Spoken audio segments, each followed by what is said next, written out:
Hey guys, long time no see. It's been 2 years since we last met like this. I did not expect to post anything else on my channel, but I happened to meet a person who does this all the time, and she inspired me to make another video. And this video will be special not only because I will be having an interview with someone else and talking with someone else for the whole video, but also because this video will be posted on two channels. It'll be a little different from my channel and from Maria's channel, so if you're interested to see her perspective and videos she's been working really hard on, feel free to visit her channel. 구독, 좋아요 같은 거. And actually, I have a reason why I haven't posted for so long. Not only because I haven't bought anything else from Samsung, but because I was having a time of a lifetime, packing all of my stuff and moving to Korea. I was planning to do that since I was on a second year of my university, or my college, if you will. And it actually happened pretty naturally. So I'm about to update you about my life because actually quite a lot of people asked if I'm even alive. I am alive, I'm safe, I'm with my friends, and I'm living my best life. Can you tell us what is the topic of our video today? So we'll be talking about us being in Korea, literally, how we came here, and what we're studying, what we're going to study, how we became interested in Korean language in past. A little bit about everything, but it will not be like a formal interview. It will be more like informal conversation, and we will just tell a little bit more about the scholarship that we got to come here, which is called GKS, which literally means Global Korean Scholarship. To be honest, we didn't know each other before coming to Korea. We only met at this university, at the campus. And Lisa is also from Dnipro. We kind of did have one common friend. She's my best friend from Dnipro, and Lisa also knew her, so that was really interesting. But yeah, as for us, we just met here when we came to study. And that's really nice that we managed to create this nice friendship.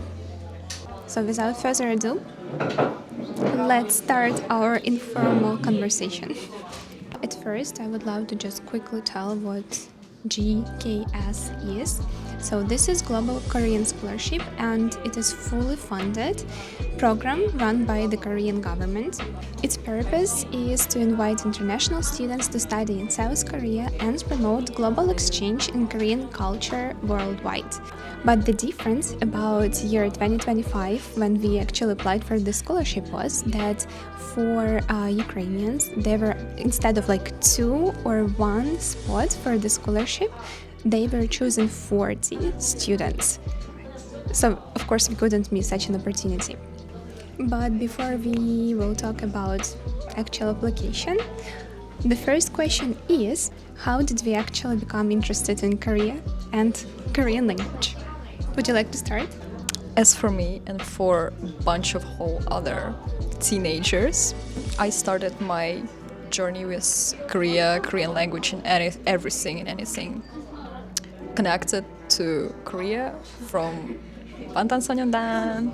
Yeah, it's not something new for people who know me, and it started in 2018 because my friends introduced me to 방탄소년단 music. So I started listening to the music, I started getting into this whole Korea thing, and actually in a matter of 2 years I changed my perspective on Korea and changed my main goal of learning Korean, just because I really enjoyed the process of learning a new language, and it helped me understand that this is a thing that I can do pretty easily, and I really enjoy the process. So it actually helped me to find my passion and something I not only can do, but enjoy doing. Good for you. Yeah, thank you. So what about you? I feel like I might have thought about this before on my channel, but I have kind of unusual situation, I'd say. I actually never was interested in Korea during my school years, and I feel like I would never start learning Korean if my university didn't happen with me. So when I was choosing which university to go to, I kind of changed my mind really quickly, probably just a few days before the final application, and I chose another university from the one I was thinking I will go to. And I remember really clearly on the website it would tell that as for foreign languages that I will have to study, there's definitely English, there's German, and I remember there was like Spanish, maybe choice between Spanish and Korean, so I was planning to choose Spanish because I was never actually going to learn any Asian languages. But then, when I came to give my documents at the universities, they told me that I will not have a choice, they don't really have Spanish, but I don't know what it was, why it was written like that on their website, but they didn't really have Spanish. So they just told, you will be studying Korean. And I'm like, okay, because, usually I feel like universities actually have 2 foreign languages when you're learning foreign languages. So I thought that, okay, third language might be a bit neglected in a way, and students will not actually learn it, maybe professors will not actually insist on learning it, so I just thought that I might learn it a little bit, but not that much. But then my professors were Korean people, and they truly insisted on learning Korean. I just couldn't escape those classes, and I guess in a matter of few months, I, of course, started listening a little bit to K-pop, watching K-dramas, because everyone was doing that, and I would study that language, so I developed that interest in a way, not exactly by my own will, but it was just pressure from the professors. But yeah, I still like the culture, and now I feel like I like history and culture more than K-pop and K-dramas anyway, so now I'm happy because we're here. Next question is, how long have we been learning Korean, and how did we learn Korean? As for me, I started really learning Korean with a tutor in 2019. So it's already been 6 years. 6 years? Wait. 20, Almost 7 years.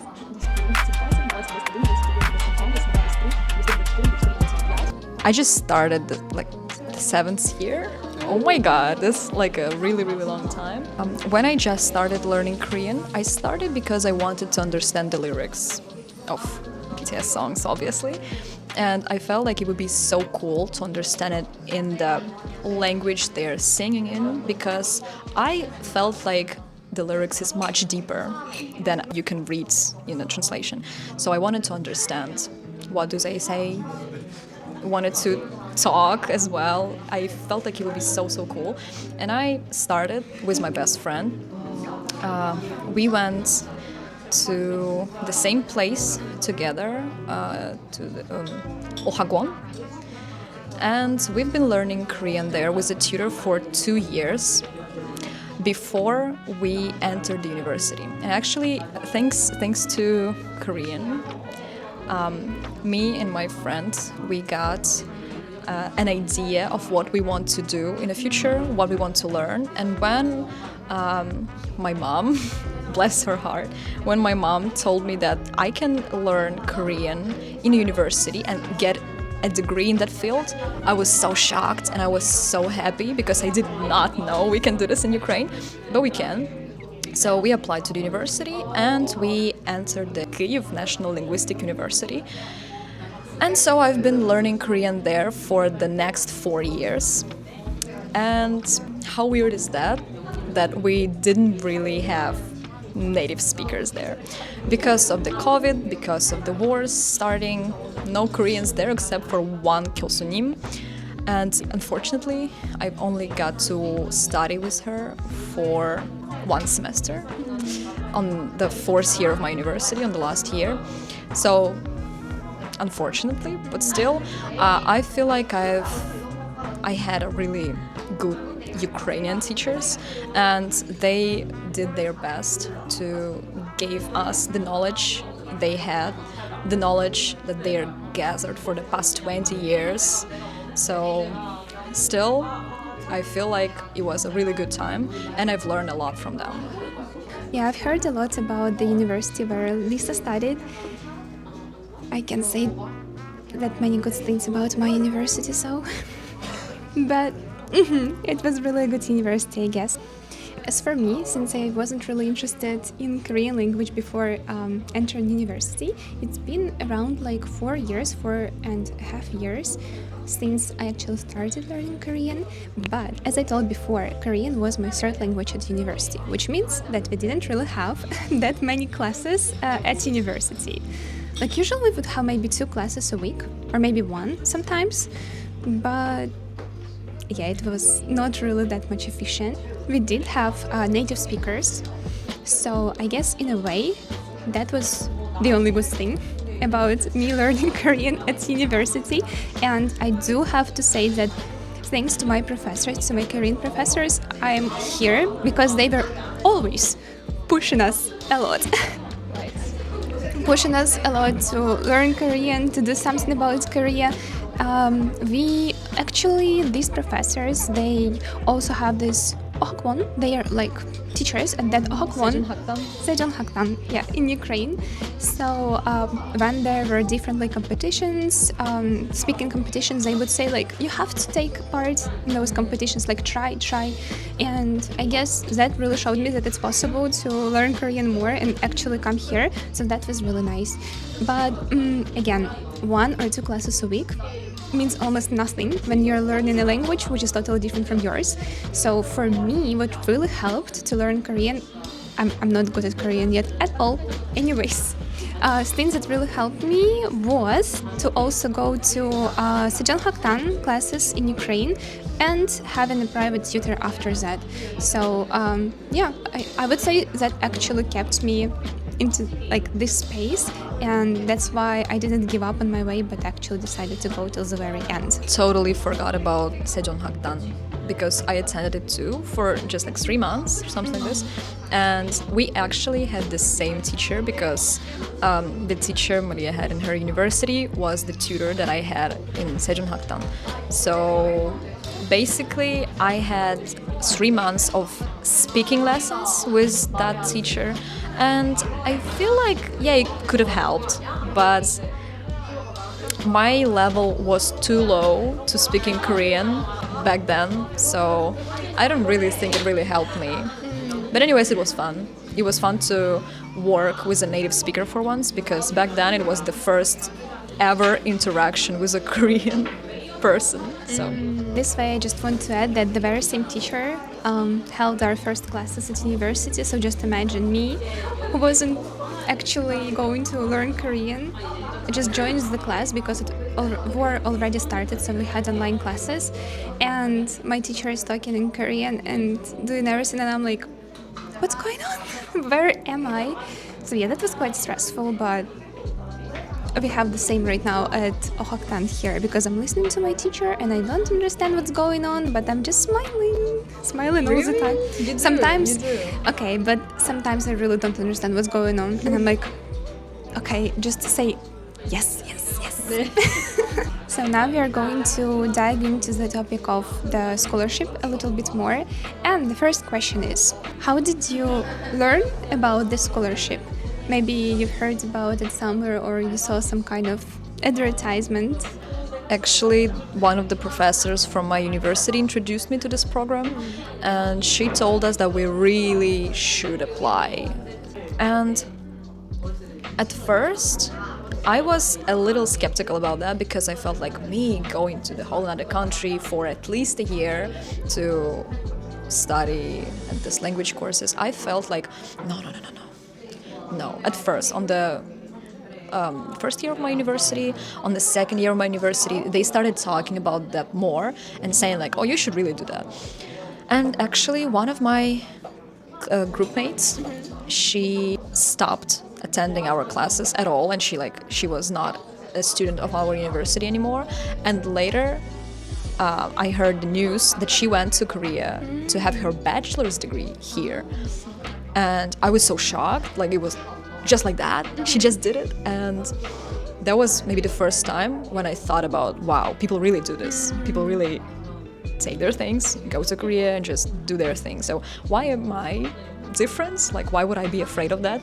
That's a really great chance to, like, for everything. That's a really good chance to do everything, to live by yourself, to try something new, to see more people, to see more places, to learn language, the language I'm so interested in learning. So felt like a good idea.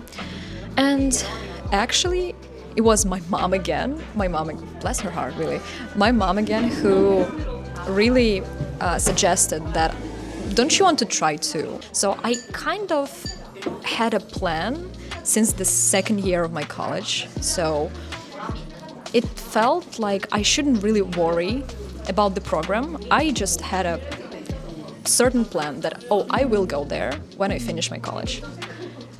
And that's what I said a little earlier, that I had it naturally, because I was thinking about that for a few years, and I just knew that I'm gonna go by the program or just by myself, but I will be here. So I was studying for 2 more years, and during the last year of my college, I talked with my professors a lot about this, and I was planning to go just for a year to try language courses and then go back to Ukraine. But a few months before applying, I talked with my best friend, and she said maybe we should try to apply to a master's degree program. And I'm like, oh, yes, but I felt like, no, it's so hard. I will not do this. No, I don't want to. I was so hesitant. I felt stressed about that. But after thinking about that for some time, I felt like this is too good of a chance to just waste it. So I applied to a master's degree program, and that's how I learned about this program in general, and actually started gathering all the documents to apply. What about you? I still remember when, probably during first months of my first year at university, so university college, I'm not sure how exactly to call the place where I studied, but we call it university. In some countries it's called college, but whatever, first 4 years of studying.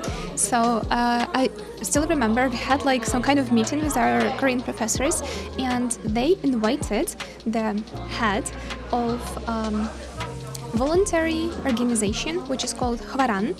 I know that in Korea, Hwaran is usually school, like it's usually organization which is at schools, so only school students, like high schoolers, they take part in like voluntary work there. But back in Ukraine we also have Hwaran organization, thanks to our professors, but it's for university. I feel like there might be some school students as well, but mostly those were people from university. So we had this meeting, and the head of Hwaran, she was telling about 2 girls from a few years ago who actually went to Korea to, I think, to study by some kind of like program, and they studied for free, and then they got jobs, really good jobs, so they kind of tried to motivate us. But then that was it.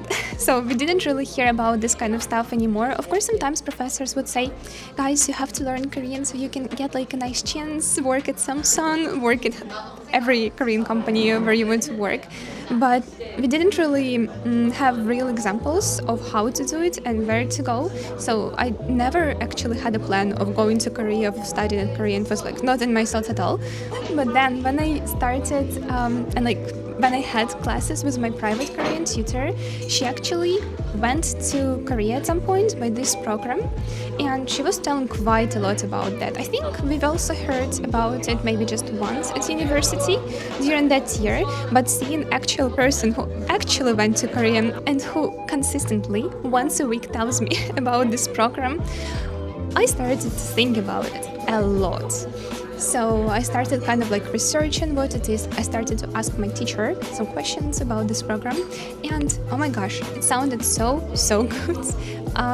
This is a scholarship which fully covers your tuition fees, which gives you actually scholarship money, not too much, but like kind of enough every month, and that also covers the flight to Korea and then back home. I mean, have you heard a lot about such scholarships? I think it was my third year at university, like somewhere between third and fourth year, when I actually started to think about different scholarships because, you know, time is almost up, so I have to think what to do next. I knew that I didn't want to do my master's degree at my university, so I was quite considering Germany because I was also studying German, so why not? I really love German, and at that time I was truly studying German. But then I was also like looking for other scholarships, but believe me, there are not that many scholarships that give you these many benefits. And of course, there are a lot, but the competition for those ones are just unthinkable sometimes.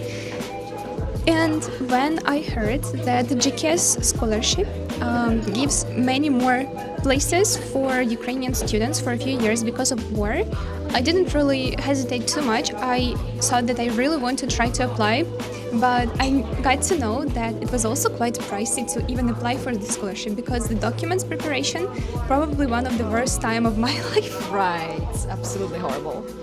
We didn't even finish our bachelor's degrees, which meant that we still didn't have our diplomas, which made the things even more complicated for us. In the summer time, between my third and fourth year, I just decided and I started the whole application preparation process.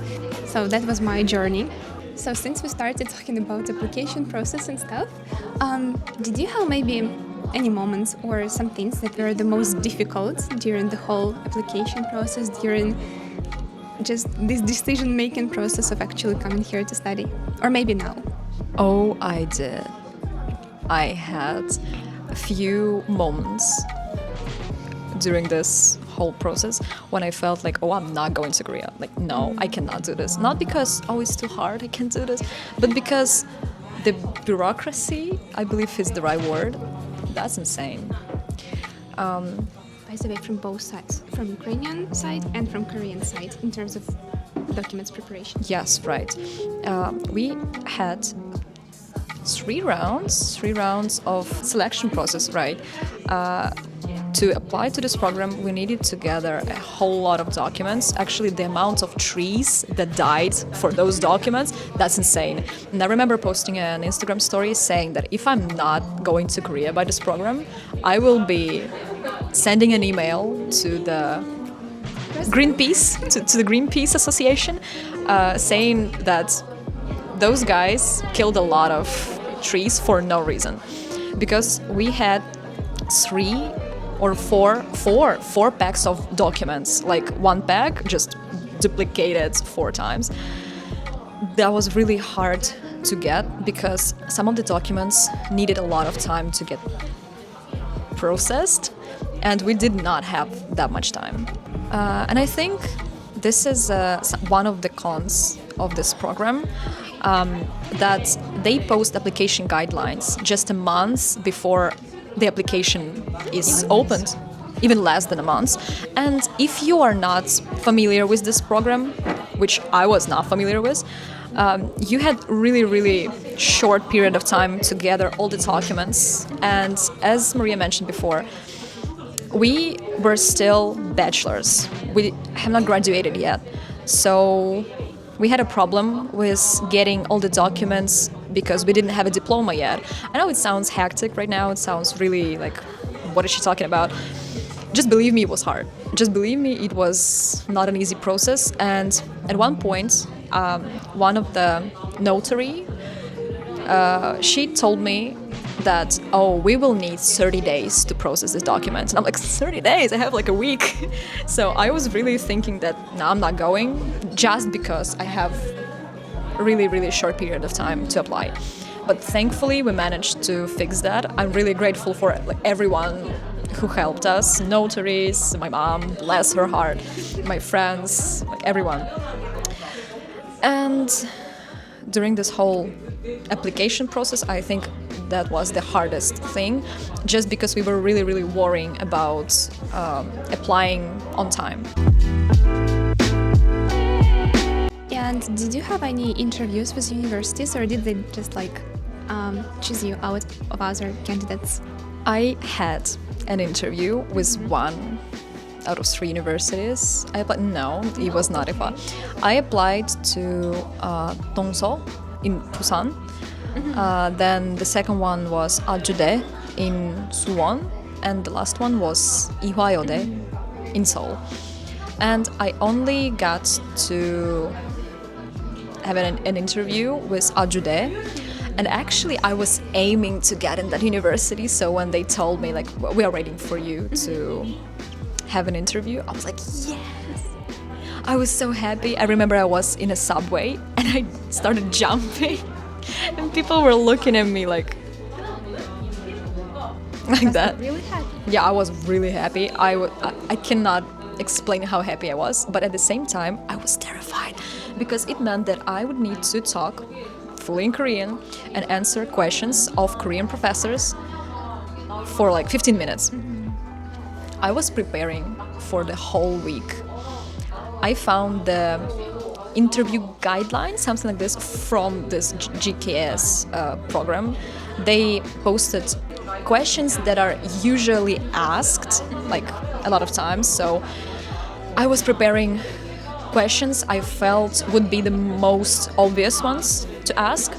I spent a lot of time, and by the end of that week I was so exhausted and so stressed and so tired. I was just hoping, please go faster, like just let's do this and forget about that. And when I had my interview, I'm not even talking about how I was shaking the whole time. My hands were shaking, it was like sweaty and stuff. Ooh. I'm not even talking about that, because when I entered the Zoom call, it was on the Zoom platform. When I entered the Zoom call, there were 4 of them, 4 professors. And it's not just anyone, these were professors that would be teaching me if I have my 합격, they would be teaching me. There were 2 men and 2 women, and women were so lovely, they were so welcoming, and the man was just like, I was so stressed. I did not expect them to be like 4 of them, it was too much. In my opinion, every one of them asked 2 to 3 questions. That's a lot. And we actually managed to finish in 12 minutes. Yeah, and I'm just really smart. I believe that interview went pretty well. They said that, yeah, okay, I think we finished for today, thank you so much. And after that, I was waiting for their reply. And I can flex a little.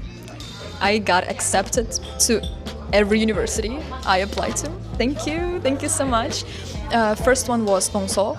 They texted me, "Congratulations, dear, yes, you passed." They said so many good things, like, "Oh, we are happy to inform you. You will have the time of your life in our university. We really hope that everything is okay." They were like so kind. The second reply came from Ajude, and they said that, "Congratulations, dear, you're accepted as well." And then the last one was Ihwayode. And I was waiting for such a long time for their reply, because for some reason it took them really, really long time to send an email. I was so confused, and I actually felt like, what is this? Like, what's with the time management? That's not good. So I was really thinking about Ajude.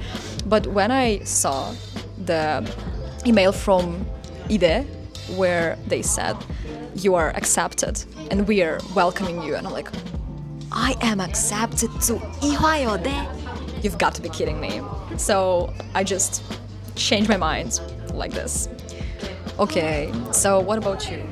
What was the hardest thing to do when you were applying, and maybe when you were waiting for your answers, emails? What was the hardest thing for you? Everything. Absolutely everything. But I have to say that the hardest was probably believing in myself, because, not in terms of whether I will actually get into the university even, but in terms of whether I will be able to apply before the deadline. Oh, right, okay. So, when I started preparing, it was still autumn and everything seemed to be fine.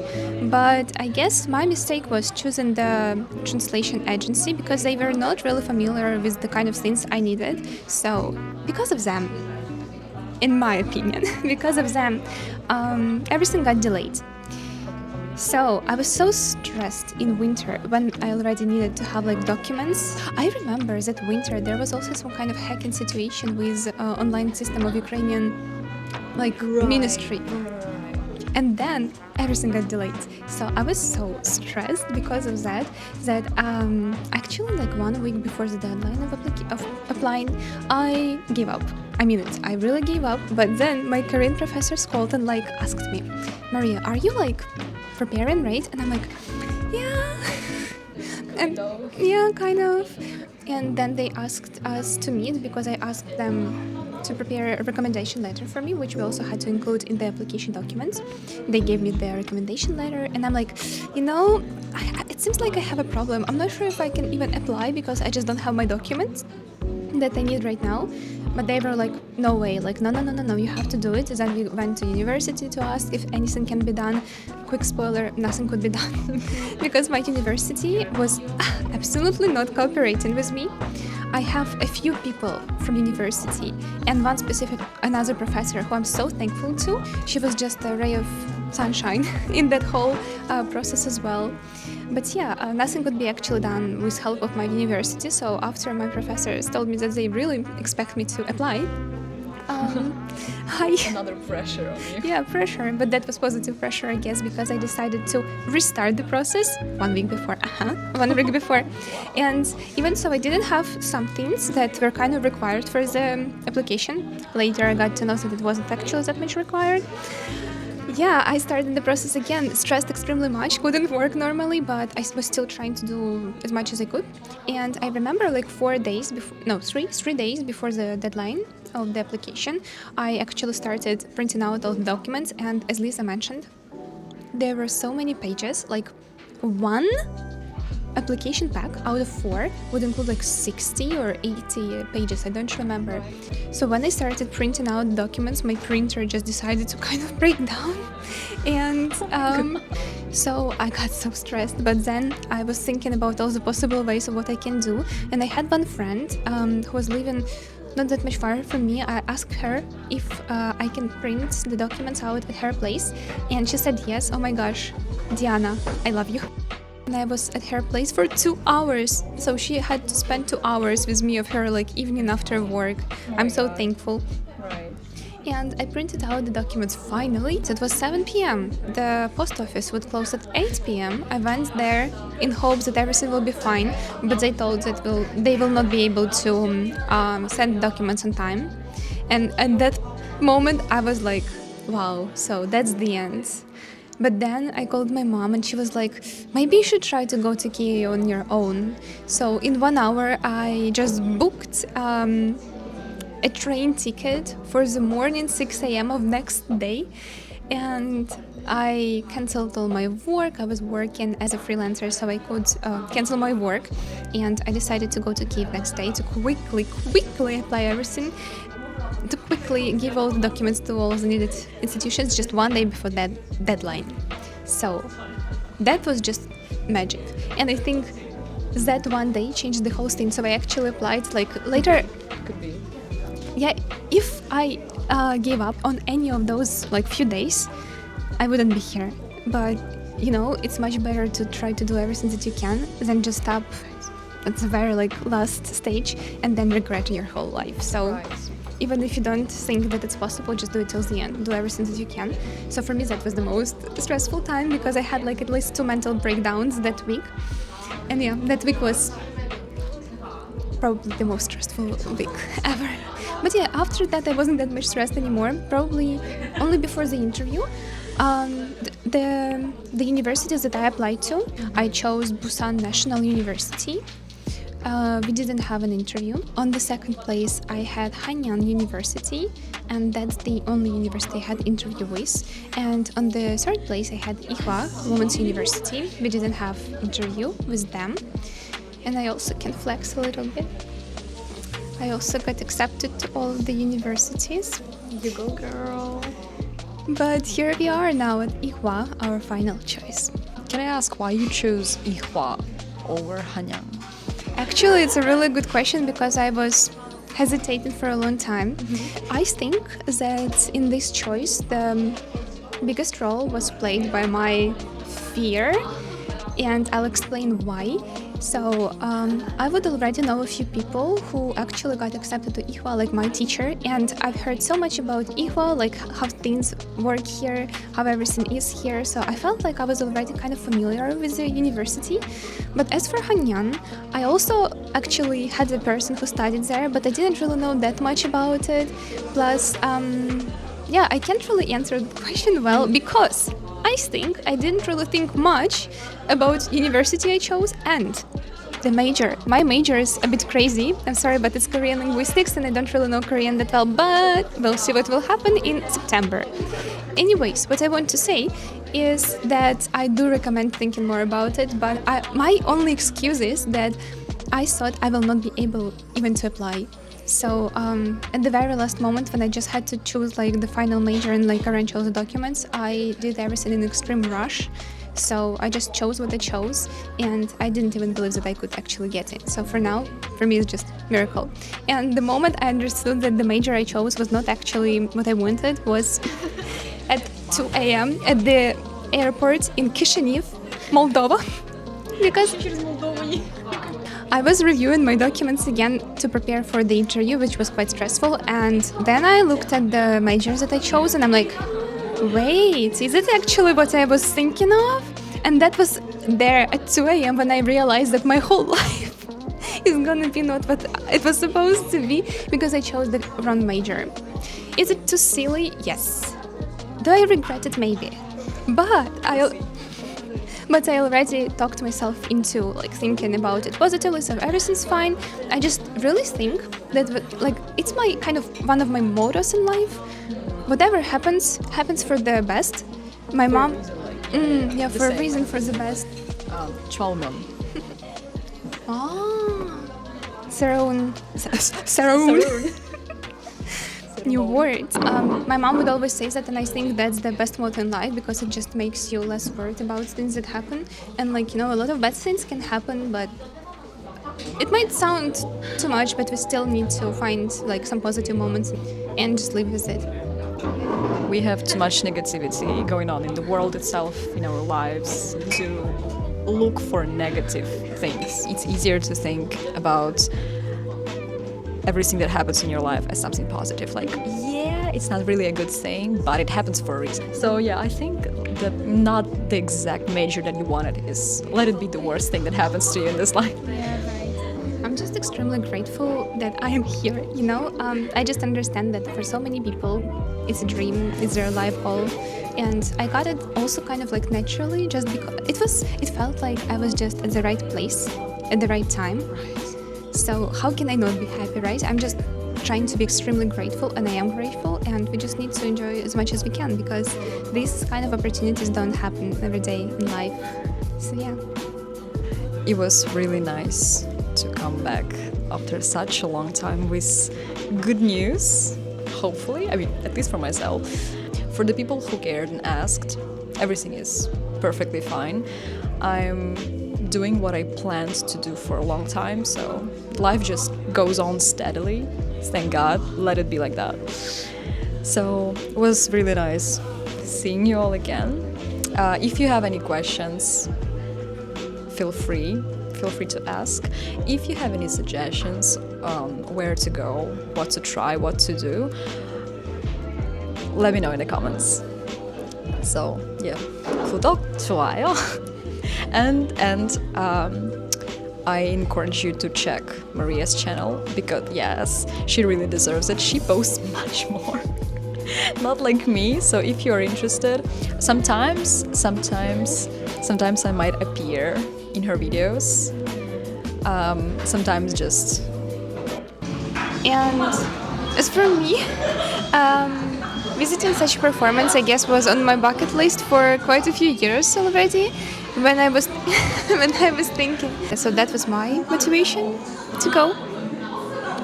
I just wanted to see buff naked man like this, and sometimes maybe like this one. So it was nice to see you. Hope to see you soon. Take care. See you in the next video, hopefully. Bye.